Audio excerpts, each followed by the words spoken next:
Assalamualaikum warahmatullahi wabarakatuh. Innal hamdalillah nahmaduhu wa nasta'inuhu wa nastaghfiruh wa na'udzu billahi min sururi anfusina was sayyiati a'malina. May yahdihillahu fala mudhillalah wa may yudlilhu fala hadiyalah. Wa asyhadu an la ilaha illallah wahdahu la syarikalah wa asyhadu anna Muhammadan abduhu wa rasuluh. Allahumma salli ala Muhammad wa ala ali Muhammad. Ya ayyuhalladzina amanu taqullaha haqqa tuqatih wa la tamutunna illa wa antum muslimun. Ya ayyuhan nasu taqu rabbakumul ladzi khalaqakum min nafsin wahidah wa khalaqa minha zawjaha wa batha minhuma rijalan katsiran wa nisaa'a. Wattaqullaha alladzi tasaaluna bihi wal arham. Innallaha kana 'alaikum raqiba. Ya ayyuhalladzina amanu taqullaha wa qulu qawlan sadida. Yuslih lakum a'malakum wa yaghfir lakum dzunubakum. Wa may yuti'illaha wa rasulahu faqad faza fawzan 'azima. Amma ba'd. Fa inna asydaqal hadits kitabullah. Wa khairal hadi hadi Muhammadin sallallahu alaihi wasallam. Wa syarrul umuri muhdatsatuha fa inna kulla muhdatsatin bid'ah wa kulla bid'atin dhalalah wa kulla dhalalatin finnar. Ma'asyiral muslimin rahimani wa rahimakumullah. Melanjutkan pembacaan Al-Mulakhasu fi Syarhi Kitab Tauhid. Syarah penjelasan tentang kitab tauhid. Masuk dalam bab al-khaufu minasyirik. Takut dari kesyirikan. Setelah penulis menyebutkan tentang kewajiban mentauhidkan Allah, keutamaan mentauhidkan Allah, kemudian tanda seseorang itu telah menerapkan pentauhidan, maka penulis menyebutkan setelah itu takut dari syirik. Saudara yang saya hormati, orang itu ketika takut, liyahdarahul mu'min wa yakhafuhu ala nafsihi, supaya waspada, supaya takut dirinya terjatuh dalam kesyirikan. Karena orang yang takut, satu waspada, yang kedua menjauh, yang ketiga mencari tameng. Itu ketika seorang takut. Jangankan takut kepada kesyirikan, yang bahayanya dunia akhirat. Takut kepada perkara duniawi, biasanya tiga itu. Waspada. Yang kedua, cari tameng. Loh, itu tempatnya ya angker, tempatnya banyak begalnya. Kok berani nggak takut? Karena sudah ada tamengnya. Tenang. Kemudian yang ketiganya menjauh. Seseorang yang takut dari syirik, maka nanti liyahdarahul mu'min. Orang mukmin akan waspada. Nanti akan persiapkan tamengnya. Tamengnya itu adalah beribadah kepada Allah Subhanahu wa taala semata. Kemudian dia pun nanti akan menjauh. Oh, kalau syirik saya nggak berani mendekat. Makanya dalam hadis Nabi Shallallahu alaihi wasallam itu katakan ijtanibu sab'al mubiqat. Kata beliau ijtanibu. Ijtanib itu menjauh, meninggalkan disertai dengan menjauh. Jadi bukan hanya meninggalkan, tapi meninggalkan disertai dengan menjauh. Jauhi, tinggalkan syirik. Karena itu salah satu perkara yang membawa kepada kebinasaan. Penulis membawakan yang pertama, surat An-Nisa, ayat yang ke-48 atau 116. Kata Allah, innallaha la yaghfiru ayyushraka bih wa yaghfiru ma duna dzalika liman yasha. Sesungguhnya Allah tidak mengampuni dipersekutukan dengannya. Dan mengampuni apa yang di bawah itu. Jadi kata-kata maduna dzalika itu bukan maknanya apa yang selain itu. Tapi apa yang di bawah syirik. Apa yang di bawah syirik. Bagi siapa yang Allah Subhanahu wa taala kehendaki. Ayat ini pelajarannya syirik itu merupakan dosa yang paling besar. Sampai kalau orang mati belum bertobat, Allah nggak kasih ampun. Allah Subhanahu wa Ta'ala tidak memberikan ampun. Dan syirik tidak diberi ampun itu, para ulama sebagiannya memaknai semua syirik, besar kecil. Makanya lihat dalam ayatnya, an yusroka bihi. Annya di situ, nanti dalam bahasa Arab namanya an masdariyah. Yang masuk kepada fi'il mudhari'. Yang mudhari'nya itu bisa dikembalikan ke masdar. Syirkan. An yusroka bihi. Ya. Itu maknanya innallaha la yaghfiru syirkan billah. Kalau masdar isim nakirah, berarti semua dosa syirik mati belum bertobat, Allah nggak kasih ampun. Allah tidak kasih ampun. Nah, ini menunjukkan supaya kita takut dari kesyirikan. Karena syirik itu a'dhamud dzunub, dosa yang paling besar. Walaupun di masyarakat kalau syirik itu kadang dianggap biasa. Tapi selain syirik, yang itu masih ada kesempatan mendapatkan kemaafan dari Allah. Itu dianggap sangat jelek, menjijikkan. Memang kemaksiatan itu jelek, menjijikkan. Tapi dibandingkan dengan syirik, paling berbahaya itu syirik. Ini faedah dari ayat yang pertama demikian. Yang kedua, adapun selain syirik, kata-kata maduna dzalika, itu tadi sudah kita sampaikan, apa yang di bawah kesyirikan. Annama ada syirki minad dunubi idalam yatub minhu dahilun tahtal masyiati. Adapun yang di bawah syirik dari dosa-dosa, itu kalau mati belum bertobat, nanti di bawah kehendak Allah Subhanahu wa Ta'ala. Insya'a ghafarolah, bila taubah. Kalau Allah berkehendak, Allah mengampuninya tanpa taubat. Kalau Allah berkehendak, Allah akan adab sebagai bentuk keadilan Allah Subhanahu wa Ta'ala. Jamaah hormati, berarti sama seperti pendalilan yang awal. Syirik dosa yang paling besar. Syirik itu merupakan kemaksiatan yang paling berbahaya. Kalau selain syirik, di bawah kesyirikan, kesempatan untuk dimaafkan itu banyak. Ketika mati, disolatkan sekian puluh orang-orang yang mentauhidkan Allah, itu bisa mensyafaati. Bisa mensyafaati. Memiliki anak soleh dan solehah, mendoakan Allah maghfir lana wali walidaina, sebab dapat kemaafan. Doa kaum muslimin, Allah maghfir lil muslimin wal muslimat, dia juga bisa mendapat. Dia juga bisa mendapat. Jamaah hormati, kesempatan untuk dimaafkan kalau di bawah syirik banyak. Nanti terakhir syafaat Nabi SAW li ahli kabair, pelaku dosa besar, yang paling puncak itu rahmat Allah Subhanahu wa Ta'ala. Dengan rahmatnya Allah kasih ampunan, tidak disiksa di neraka. Tapi kalau sudah syirik itu berbahaya sekali. Ini kandungan dari ayat. Ayat yang kedua dibawakan surat Ibrahim ayat 35. Ketika Nabiullah Ibrahim bermunajat kepada Allah dengan doa wajnubni wa baniya anak budal asnam, jauhkan aku dan keturunanku dari menyembah berhala. Yang meminta Ibrahim alaihissalam, menunjukkan kita harus takut syirik karena Ibrahim alaihissalam. Kemarin kita baca, Ibrahim itu bentuk cerminan orang yang mentauhidkan Allah Subhanahu wa Ta'ala. Jadi tanda penerapan tauhid kemarin dibawakan tentang Ibrahim. Inna Ibrahim kana ummatan qanitan lillah hanifa walam yakun minal musyrikin syakiran li an'umihi. Ibrahim yang Allah gelari dengan imam yang patut diteladani. Kemudian qanit, hanif, bukan orang musyrik, orang yang bersyukur. Itu beliau takut dirinya menyembah berhala. Sementara beliau itu tingkatan berlepas dirinya dari syirik pol-polan.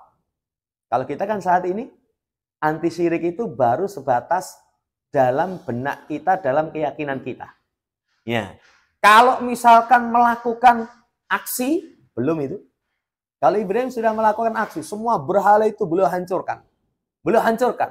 Tapi masih takut. Takut dirinya terjatuh dalam kesyirikan.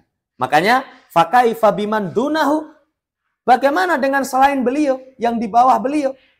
Kalau orang sekelas Ibrahim, yang manusia terbaik setelah Nabi kita Muhammad. Kan dalam Islam itu, Manusia terbaik para nabi. Para nabi itu disaring lagi rasul. Rasul itu disaring lagi ulul azmi minar rusul. Disaring lagi itu cuma dua. Ibrahim sama Nabi kita Muhammad. Disaring lagi manusia terbaik Nabi kita Muhammad Sallallahu Alaihi Wasallam. Ibrahim alaihissalam, Khalilullah, itu masih khawatir terjatuh dalam kesyirikan. Makanya tidak ada orang yang terjatuh dalam kesyirikan kecuali orang yang merasa aman dari syirik. Kayak ucapan para sahabat, nggak ada orang munafik kecuali yang tidak takut munafik. Tidak takut munafik. Jadi kalau kemunafikan nggak takut, jangan-jangan dirinya munafik. Karena semua sahabat itu khawatir diri mereka termasuk munafik. Sama, tidak ada yang aman dari kesyirikan kecuali dia terjatuh dalam kesyirikan. Nah ini kita harus khawatir sekelas Ibrahim alaihissalam. Demikian pula, jamaah hormati, lihat doanya. Waj'nubni ijtanib. Jadi waj'nubni, ya ijtanaba, ijtanibu itu maknanya tadi kita sampaikan. Meninggalkan disertai dengan menjauh. Bukan hanya meninggalkan, belum cukup menjauh. Sampai nanti para ulama itu kasih misal. Namanya ijtanib itu seseorang di satu blok, yang lain di blok yang lain. Terpisah. Jadi bukan dekat di sini. Enggak, saya enggak gabung sama kamu. Ya, tapi saya dekat dengan kamu. Tidak. Jadi terpisah. Dia di sini, satunya di sini. Terpisah jauh. Ini beliau meminta kepada Allah. Ya Allah, jauhkan aku dari menyembah berhala. Ini pelajaran yang pertama dari ayat. Pelajarannya kedua, masru'iyatu du'a ilidaf'il bala wa annahu la ghina limuslil insani an rabbih. Disyariatkan doa untuk menghindarkan diri dari musibah. Jadi salah satu tameng supaya seseorang terhindar dari bala, saudara yang saya hormati, doa. Karena setiap manusia itu nggak ada yang ghina an rabbih. Nggak butuh kepada Allah, itu nggak ada. Semua kita butuh kepada Allah. Allah sendiri katakan, ayuhan nas antumul fuqara ilallah wallahu wal ghaniyul hamid. Manusia, kalian semua itu butuh kepada Allah. Allah maha kaya lagi maha terpuji. Kita nggak bisa lepas untuk sangat butuh kepada Allah subhanahu wa ta'ala. Nah, benteng dari bala itu sebelum menimpa itu dengan doa. Bala itu ada dua. Ada balak dunia, ada balak agama. Kalau balak dunia, seberat apapun, saudara yang saya hormati, akhirnya hanya terputus dari kelezatan dunia. Makanya Nabi sebut mati, itu aksiru dzikra hadimil ladat. Perbanyak oleh kalian mengingat pemutus kelezatan. Pemutus kelezatan itu mati. Kalau seorang balaknya dunia, pol-pole mati. Kenapa? Tenggelam di laut. Kenapa? Gempa bumi kena reruntuhan. Paling pol mati itu. Terputus dari kelezatan dunia. Tapi kalau bala agama, itu melampaui negeri akhirat. Makanya seseorang, saudara yang saya hormati, menamengi dirinya dari balak. Apalagi balak berkaitan dengan agama, sangat penting. Sangat penting. Banyak doa-doa yang kita itu supaya perhatian kepada urusan agama. Contoh, ya muqallibal qulub, tsabit qalbi ala dinik. Kokohkan diriku dalam agamamu. Kemudian contoh doa yang lain. Itu meminta kepada Allah. Allahumma aslih li dini alladhi huwa ismatu amri. Ya Allah, perbaiki urusan agamaku. Karena itu pokok perkara. Masuk padanya Nabi Ibrahim alaihissalam. Beliau pengen dihindarkan dari bala agama. Meminta kepada Allah subhanahu wa ta'ala. Dan nanti doa berlindung dari kesyirikan bukan hanya ini. Nabi kita Muhammad SAW ajarkan tuntunan Allahumma inni a'udzubika min an usrika bika syai'an a'lamuhu wa astaghfiruka lima la a'lam. Ya Allah, aku mohon perlindungan kepadamu dari syirik yang aku tahu. Dan aku mohon ampun kepadamu dari syirik yang aku tidak tahu. Nah ini saudaraku yang saya hormati, disyariatkan berdoa kepada Allah untuk menghindarkan diri dari musibah. Bahkan termasuk sebab kuat terhindar dari bala itu adalah dengan doa. Dengan doa. Ini pelajaran dari ayat. Pelajaran dari ayat. Masru'iyatu du'ail insan li nafsihi waliduriyatihi. Disyariatkan seseorang itu berdoa pertama untuk dirinya dulu. Sekian ayat, sekian hadis, itu doa untuk diri itu didahulukan. Contoh dengan orang tua. Diri kita dulu itu, Allahumma gfirli, baru wali walidayya. Baru wali walidayya. Ya, Allahumma gfirli wali walidayya. Doa kepada diri. Jangan sampai seseorang hanya perhatian kepada orang lain, tapi dirinya sendiri tidak diperhatikan. Diri dulu. Makanya dalam ayat, ku anfusakum, baru wa ahlikum. Jaga diri dulu, baru orang lain. Dan kesempurnaan seseorang berkaitan dengan iman, itu kan diri dulu. Makanya, wal asr innal insana lafi khusr. Illal ladzina amanu wa amilus sholihat. Pertama, iman dan amal soleh, baru tawasaw bil haq, tawasaw bisabr. Saudara yang saya hormati, disyariatkan doa untuk kebaikan diri dulu. Kebaikan dulu diri. Nah, kebaikan diri itu bukan hanya dengan lafaz yang tadi. Wajnubni. Bukan hanya dengan lafaz Allahumma gfirli. Tapi nanti termasuk mendoakan diri itu, mendoakan kebaikan orang yang tidak di hadapan kita. Yang tidak di hadapan kita. Orangnya misalkan jauh di sana, enggak di hadapan kita. Ya Allah, beri keselamatan, beri hidayah kepada saudara kami yang di sana. Itu diaminkan malaikat, walaka bimisli. Kamu semisal dengan itu. Ini termasuk mendoakan kebaikan untuk diri. Termasuk mendoakan kebaikan untuk diri itu, mendoakan orang-orang yang sudah meninggal. Allahumma gfir lil muslimina wal muslimat al ahya minhum wal amwat. Yang masih hidup dan yang mati. Kita doakan. Itu nanti kita akan mendapatkan semisal apa yang kita minta. Ini syariatnya mendoakan kebaikan untuk diri. Baru setelah itu keturunan. Keturunan kita doakan. Bahkan sampai ada yang menyampaikan 3 doa yang ini jangan lepas dari lisan kita. Pertama, meminta kebaikan untuk diri. Atina fid dunya hasanah wa fil akhirati hasanah wa qina adzabannar. Kedua, keluarga. Rabbana hablana min azwajina wa dzurriyyatina qurrata a'yun waj'alna lil muttaqina imama. Yang ketiga, orang tua. Allahumma ighfir lana wa li walidaina warhamhum kama rabbauna shighara. Orang tua. Saudara yang saya hormati, setelah doa untuk diri, itu Ibrahim tuntunkan wabaniya. Anak budal asnam, keturunan. Kenapa keturunan kok kita doakan supaya mereka itu dijauhkan dari kesyirikan? Saudara yang saya hormati, kan amalan yang kita harapkan terus berlanjut. Setelah kita meninggal, itu kan 3. Salah satunya keturunan. Salah satunya keturunan. Bahkan Asy-Syaikh Utsaimin, keturunan ini ternyata bukan hanya anak. Bukan hanya anak. Kita punya anak, kita didik soleh. Kemudian anak itu didik anaknya soleh. Kan cucu kita. Kemudian anaknya itu didik lagi anaknya soleh. Itu berarti buyut kita. Semuanya nanti ketika berdoa kita akan kena. Coba. Makanya kebahagiaan yang luar biasa kalau memiliki keturunan yang soleh dan solihah. Nah, salah satu kiatnya untuk bisa mendapatkan keturunan soleh dan solihah itu mendoakan mereka. Mendoakan mereka. Salah satu kiatnya perbaiki diri.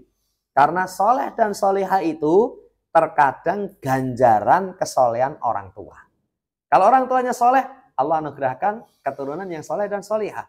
Saudara yang saya hormati, doakan untuk keturunan kita supaya dijauhkan dari kesyirikan. Pelajaran tambahan dari ayat ini menunjukkan sebagai seorang muslim itu harus perhatian kepada keturunan dari sisi agama. Kan kalau kebanyakan orang perhatian kepada keturunan itu hanya dari sisi duniawi. Kalau dia sudah cukupi, oh tak sekolah nih. Oh pengen kendaraan tak tukok nih. Pengen HP tak belikan. Kadang kan ada orang tua seperti itu. Kalau bisa mencukupi kebutuhan sang anak, bangga. Sudah, saya wis jadi wong tua. Tapi kalau anak minta motor nggak bisa belikan, wah ngenes gitu, sedih gitu. Saudara yang saya hormati, kalau kebaikan dunia belum jaminan. Semuanya nanti membawa kepada kebaikan. Tapi kalau kebaikan agama, Masya Allah itu. Makanya Nabi SAW katakan, mana hila walidun waladahu khairum min adabil hasan. Tidak ada pemberian orang tua kepada anak yang melebihi adab yang baik. Adab itu agama. Karena agama itu akhlak. Innama bu'itsu liutammima makarimal akhlak. Berarti kalau orang tua meninggalkan anak turunnya perkara agama, itu termasuk perkara yang sangat berharga bagi anak keturunan. Nah ini supaya kita perhatian. Makanya kalau memiliki anak, saudaraku yang saya hormati, mampu didik sendiri, Masya Allah. Itu termasuk lebih istimewa. Kalau nggak mampu, didikkan. Pilih sekolahan-sekolahan yang di situ ada pengajaran agama. Dan walhamdulillah, betapa banyak di masa sekarang. Penggabungan. Nanti agamanya baik, dunianya juga dapat. Digabungkan, ada pendidikan agama, ada pendidikan-pendidikan yang bersifat duniawi. Ini pelajaran tambahan dari ayat. Pelajaran terakhir, araddu alal juhal. Alladzina yakuluna la yaqau syirku fi hadil ummah. Fa'aminu minhu fawaqau fihi. Bantahan kepada orang yang bodoh. Ketika mereka mengatakan syirik itu sudah tidak terjadi di umat ini. Jadi setelah diutusnya Nabi Muhammad SAW, itu beliau sudah mengeluarkan kegelapan menuju cahaya. Kegelapan syirik menuju tauhid. Berarti setelah beliau diutus, sudah nggak ada syirik. Sudah tidak ada kesyirikan. Saudaraku yang saya hormati, ini keyakinan ucapan yang bertolak belakang dengan nas. Bertolak belakang dengan nas. Kesyirikan itu tetap ada sampai hari kiamat. Sampai hari kiamat. Kalau seorang mengatakan sudah nggak ada syirik, merasa aman. Orang kalau merasa aman dari bahaya, terjatuh dia tidak sadar. Terjatuh dia tidak sadar. Lah cuman umumnya orang kalau sudah kejeglong, itu baru sadar. Kalau kejeglong terjatuh dalam kesyirikan sampai mati. Penyesalan yang tidak ada manfaat sama sekali. 2 ayat dibawakan dalam pembahasan awal supaya kita takut dari syirik. Setelah itu dibawakan hadis Nabi SAW. Kata Nabi SAW, ahwafu ma ahwafu alaikum asyirkul asghar. Fasu'ila anhu faqala arya. Kata Nabi, yang paling aku takut dari sesuatu yang aku takutkan menimpa kalian, syirik kecil. Nabi ngomong kepada siapa? Para sahabat. Para sahabat itu Nabi khawatirkan terjatuh dalam kesyirikan yang kecil. Padahal para sahabat itu, kesaksian Abdullah bin Mas'ud, beliau mengatakan Allah lihat hati para hamba. Dilihatnya hati terbaik itu hati Nabi Muhammad SAW. Diambil untuk membawa risalah, mengemban risalah. Setelah itu dilihatlah hati para hamba. Kemudian dilihat hati para sahabat itu paling baik. Dipilih untuk menemani nabinya. Kan kalau menemani nabi, itu bukan sembarang orang, itu orang pilihan. Makanya kalau Isa alaihissalam ada hawariyun, itu murid-murid pilihan.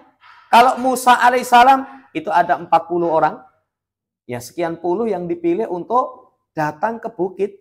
Itu orang-orang pilihan. Para sahabat itu orang pilihan. Tapi lihat, Nabi masih khawatir. Kalau ada dalam diri mereka itu kesyirikan yang kecil, kesyirikan yang kecil itu ketika ditanyakan riya.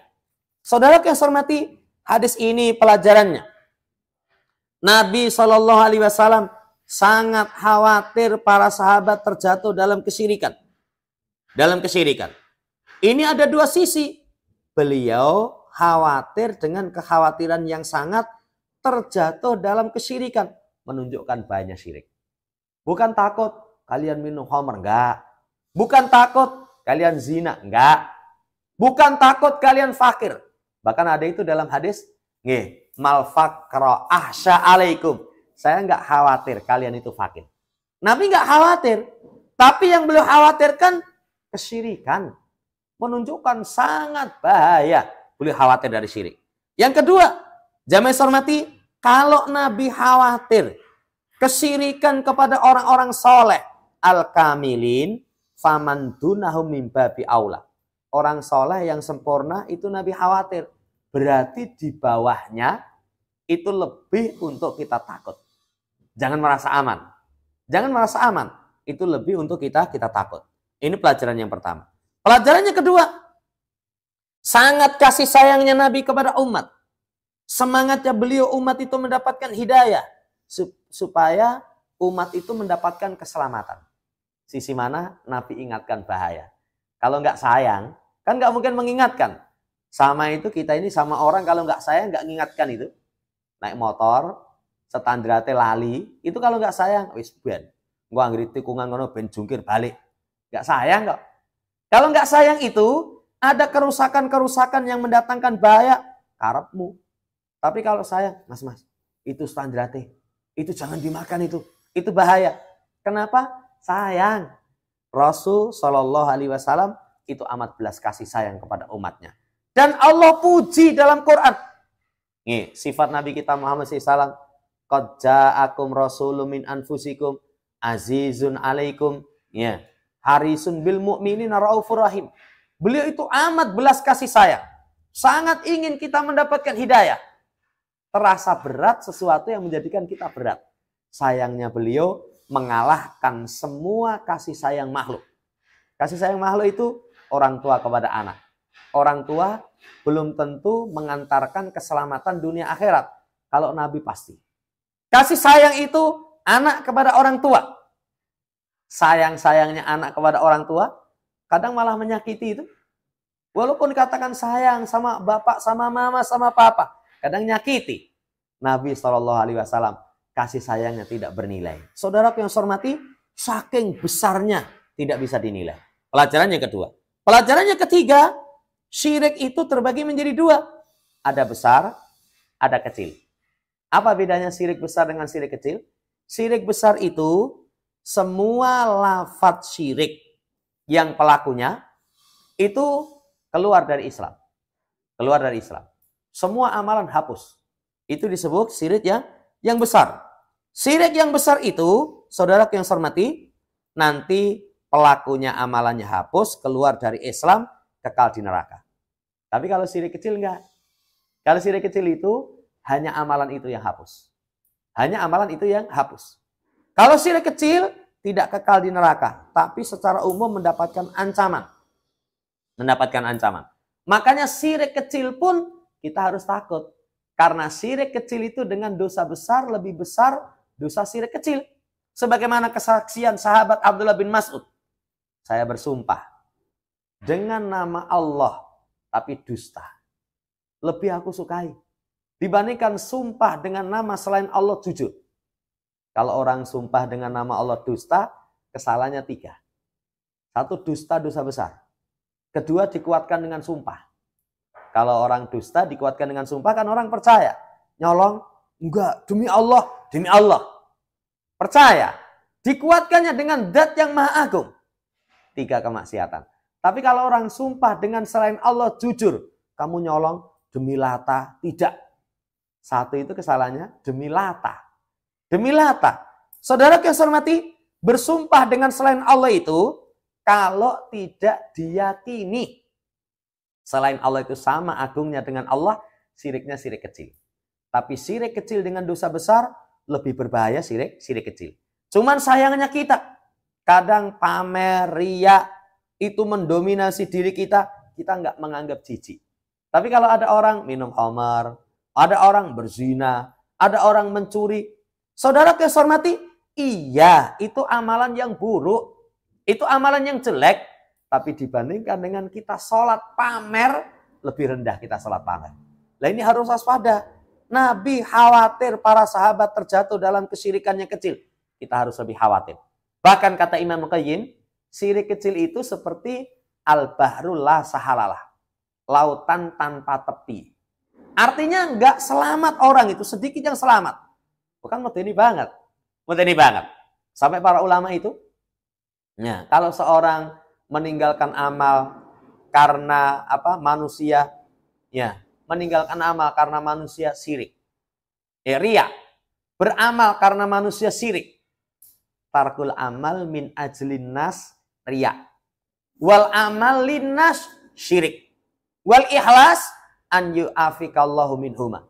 Ikhlas itu kalau Allah selamatkan kalian dari keduanya. Berarti kan tipis sekali ya. Contoh masuk masjid. Salat sunnah, ora. Salat sunnah, ora. Ora weh, gondak ria. Biasanya ora kok. Justru itu ria itu. Justru itu ria. Tapi kalau misalkan, salatlah, ada itu. Ya, karena manusia syirik. Ikhlas itu seseorang selamat dari keduanya. Jamaah yang hormati, bahayanya syirik kecil. Bahayanya syirik kecil itu mengantarkan seseorang terjatuh dalam kerusakan yang banyak. Nanti amalan-amalan itu rusak dunia akhirat. Kalau orang riya, coba lihat di surat Al-Ma'un. Fawailul lil musallin alladzina hum an salatihim sahun alladzina hum yura'un wa yamna'unal ma'un. Lihat mulai dari ayat celaka binasa orang yang sholat. Well, kapan seseorang sholat tapi dia binasa? Pertama sahun, lalai. Lalai itu mengerjakan, cuman lalai. Sholat subuh jam 7. Jam 7 bukan sholat subuh, sholat duha. Kalau kali waktu ketiduran, ya mungkin lah. Tapi kalau keturun terus tiap hari, ya itu jenengin delewel. Sahun. Ya sifat yang kedua, itu yura'un riya. Coba lihat kelanjutan ayat. Wa yamna'unal ma'un. Tidak mau memberikan pinjaman barang yang bermanfaat. Sifat buruk cetil, itu tumbuh karena riya. Karena amalannya tidak ikhlas. Amalannya tidak ikhlas. Padahal dalam tafsir itu dikasih contoh. Pinjaman barang yang bermanfaat itu, kalau zaman dahulu, kan sumur itu digali, dikeruk. Kemudian untuk mengambil air, itu menggunakan timba. Menggunakan timba. Kalau orang riya, kasih pinjaman timba saja nggak mau. Mas nilai embermu, gopo nyidu air. Jangan. Apakah rusak? Nggak rusak.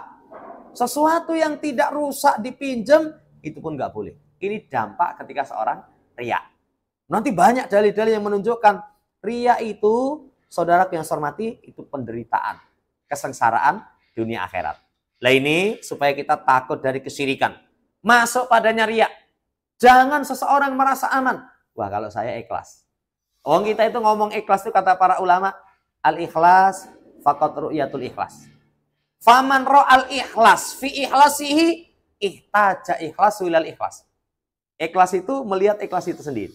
Siapa yang melihat keikhlasan dalam ikhlasnya, saya sudah ikhlas. Ikhlasnya itu masih butuh. Kadang kalimat-kalimat ikhlas itu menunjukkan keputusasaan. Menunjukkan keputusasaan. Piye mbok tagih apa ora wis tak ikhlaske. Saya itu kesel. Nagih di WA, di telepon, parani. Tobat saya. Itu keputusasaan itu. Walaupun bahasanya tak ikhlaske. Saudara yang hormati, menunjukkan riya itu berat. Makanya sampai para ulama terdahulu ma'alit susai'an asyadda min niyati. Paling berat itu mengobati niat. Mengobati niat. Tapi dalam syariat kita bukan berarti sulitnya keikhlasan menjadikan kita meninggalkan amal. Enggak. Makanya kalau masuk masjid, sholat apa enggak? Ya, biasanya sholat. Sholat apa enggak? Sholat. Tapi hatinya dibenahi. Harapkan semata wajah Allah Subhanahu wa ta'ala. Ini hadis dibawakan oleh penulis. Setelah itu, dibawakan riwayatnya Ibnu Mas'ud. Rasulullah SAW mengatakan, man mata wa huwa yad'u lillahi niddan dakhalan nar. Siapa yang mati dalam keadaan menyeru selain Allah tandingan, masuk neraka. Masuk neraka. Hadis ini itu supaya kita takut dari kesyirikan. Ya. Karena syirik itu bayanu akibatil musyrik wa masirihi. Itu anar, penjelasan tentang akibat kesyirikan, tempat kesudahan orang musyrik, neraka. Saudara yang saya hormati, kita harus takut dari kesyirikan. Nah, takut dari kesyirikan. Kalau orang takut, 3 tadi itu waspada. Kalau orang takut, saudara yang saya hormati, bikin tameng. Yang ketiganya, kalau orang takut, itu terus berusaha untuk menjauhi. Itu supaya kita takut dari kesyirikan. Takut dari kesyirikan, makanya termasuk kewaspadaan dari syirik. Itu setiap hari kita taubat. Nabi kita Muhammad SAW, kalimat yang paling banyak beliau ucapkan, itu setiap harinya, itu astaghfirullah wa atubu ilaih. Nanti dalam riwayat itu, Allah magfirli wa tub alayya innaka anta tawwabur rahim. Itu dibawakan oleh Imam Bukhari dalam Adabul Mufrad. Ya Allah, ampuni aku. Kasih tobat kepadaku. Sesungguhnya engkau tawab, maha belas kasih. Nah ini syirik kita harus takut Lah salah satu bentuk takut itu al-hatsu alal taubati minhu qoblal maut. Hasungan terus bertobat sebelum datang kematian. Ini yang pertama. Yang kedua, anakullaman da'am Allahi nabiyyan awaliyan hayyan aw maitan hajaran aw syajaran faqad ja'ala niddan lillahi azza wa jalla. Semua orang yang berdoa bersama Allah, minta kepada Nabi, minta kepada Nabi Muhammad sallallahu alaihi wasallam. Ya Rasulullah, kan banyak permintaan kepada Nabi itu, kadang orang nggak sadar karena bahasa Arab, sing nyanyekne itu suarane merdu, itu dianggapnya wah ini Islami. Tawasalna bi bismillah wa bil hadi rasulillah. Ya. Kemudian kalimat-kalimat seperti itu. Ya habibana isfa'lana inda rabbik. Ya, itu disenandungkan. Wah, didengar sambil ngantuk-ngantuk, enak. Itu minta kepada Nabi. Saudara yang saya hormati, kesyirikan tidak diperbolehkan. Minta kepada Nabi. Menjadikan Nabi sebagai wasilah. Nggak boleh itu. Makanya hadis yang bagus, kisahnya ketika Umar istisqa. Minta hujan. Itu ketika Nabi masih hidup, ya Rasul, doakan kepada Allah. Begitu beliau wafat, lewat paman Nabi. Beliau mengatakan dahulu, ya Allah kami minta diberi hujan lewat nabimu. Sekarang lewat paman nabimu. Jamaah saya hormati, ini doa kepada Nabi tidak diperbolehkan. Tapi orang sekarang, wah, berlebihan dalam mensikapi Rasulullah Shallallahu Alaihi Wasallam. Lebih parah lagi, kemarin ada tokoh yang datang ke Indonesia, jamaah itu sing teko ribuan. Itu kalau sudah duding gini, ya, itu katanya isyarat Rasulullah SAW datang. Isyarat Rasulullah SAW datang. Saudara yang saya hormati, kalau orang memandang, punya anggapan, bisa melihat Rasulullah SAW yakhdotan. Kondisi sadar, sesat dia. Itu penjelasan Al-Hafidh Ibnu Hajar Asqalani. Ulama-ulama besar itu mengatakan seperti itu. Pendalilannya, nggak ada itu di masa sahabat Nabi SAW. Padahal mereka paling cinta kepada Rasul, paling dekat kepada Rasul. Pernah ada riwayat Abu Bakar itu ketemu dengan Rasul dalam kondisi sadar? Nggak pernah. Putri beliau yang sangat cinta kepada beliau nangis, sedih. Apa kemudian Rasul datang? Fatimah, tenang, tenang gitu. Ya itu katanya saya ke Indonesia itu atas perintah Rasulullah Shallallahu Alaihi Wasallam. Coba khurafat. Kalau sampai itu ada permintaan kepada Nabi, itu syirik. Wali, ya, hidup dan mati, batu atau pohon, menjadikan bagi Allah Subhanahu Wa Taala tandingan. Itu akan mengantarkan kepada kesyirikan. Saudara yang saya hormati, inti syirik itu nanti definisi umum, definisi khusus. Kapan seseorang disebut musyrik? Pertama, kalau definisi umum itu tasfiyatu ghairillahi billah mimma huwa min khasaisillah. Selain Allah disamakan dengan Allah dalam perkara yang merupakan kekhususan bagi Allah. Allah khusus memiliki kesempurnaan perbuatan. Allah memiliki kekhususan kesempurnaan sifat. Perkara gaib, rahasianya di sisi Allah. Kalau orang meyakini selain Allah tahu, syirik. Termasuk kekhususan Allah itu berkaitan dengan hak peribadatan. Makanya sebagian ulama mendefinisikan syirik itu sarful ibadati li ghairillah, memalingkan ibadah kepada selain Allah Subhanahu wa taala. Pelajaran kedua, segala bentuk permintaan kepada selain Allah itu bikin tandingan bagi Allah. Karena doa itu hanya milik Allah. Ya, sampai dalam hadis itu ad-du'a'u huwal ibadah. Ad-du'a huwa al-ibadah. Di situ ada alif lam, di tengahnya ada dhamir fasl. Itu maknanya doa nggak ada lain kecuali ibadah. Berarti inti ibadah itu semuanya doa. Kayak agungnya Arafah. Al-Hajju al-Arafah. Didatangkan dengan alif ta'rif, ma'rifah. Haji itu nggak ada lain Arafah. Padahal rukun yang lain kan masih ada. Tapi kenapa nggak disebutkan? Istimewanya Arafah. Sama ibadah itu banyak, tapi paling istimewa adalah doa. Paling istimewa adalah doa. Kalau siapa memberikan doa kepada selain Allah, maka sungguh dia telah bikin tandingan bagi Allah. Terakhir, kesyirikan itu Allah nggak kasih ampun kalau mati belum bertobat. Kalau mati belum bertobat. Saudara yang saya hormati, makanya kalau terjatuh dalam kesyirikan, tobat segera. Karena ajal itu datangnya tanpa permisi. Kan kita nggak tahu datangnya ajal. Ada orang senyum-senyum, didoakan panjang umurnya. Keluar pintu, ternyata malaikatul maut sudah menjemput. Nggak ada yang tahu. Makanya pernah kita sampaikan, kalau urusan dunia berjalan. Ya, famshu fi manakibiha wa kulu min rizqi. Kalau urusan ketaatan, wasari'u, bersegera. Tapi kalau urusan tobat, fafirru ilallah, lari. Karena kalau tobat itu tertunda, bahaya.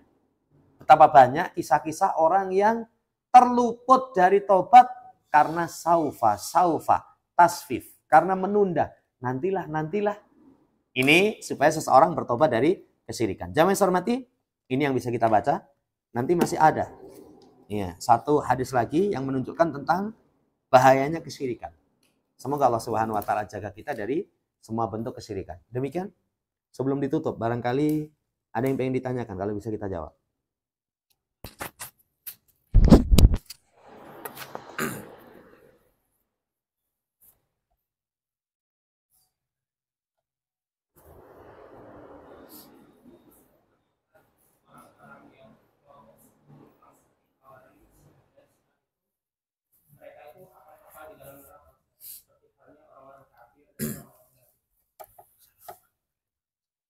Jadi kaidahnya, ya, semua sekte yang di luar 72 golongan.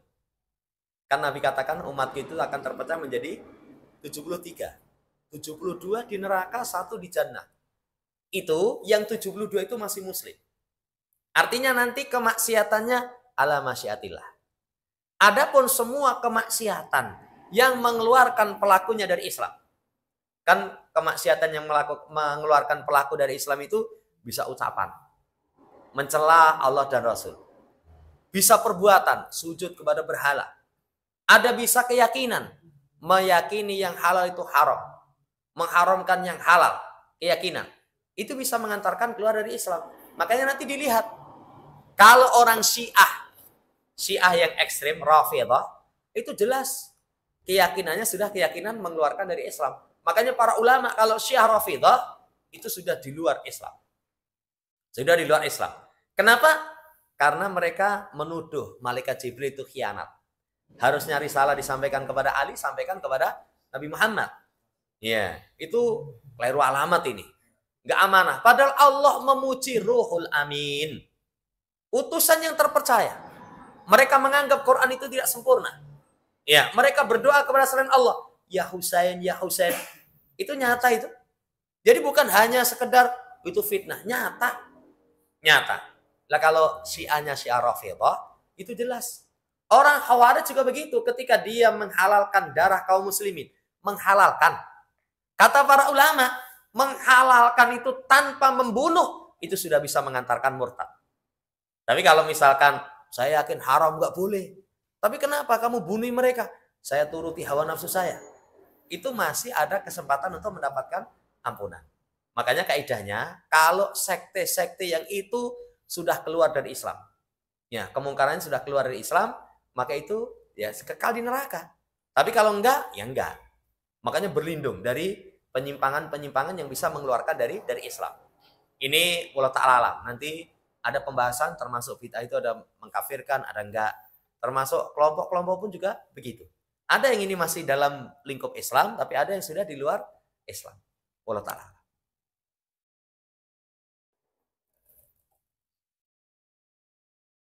Cukup? Itu yang bisa kita sampaikan, kurang lebihnya mohon dimaafkan. Subhanakallahumma rabbana bihamdika, asyhadu an la ilaha illa anta, astaghfiruka wa atubu ilaik. Assalamualaikum warahmatullahi wabarakatuh.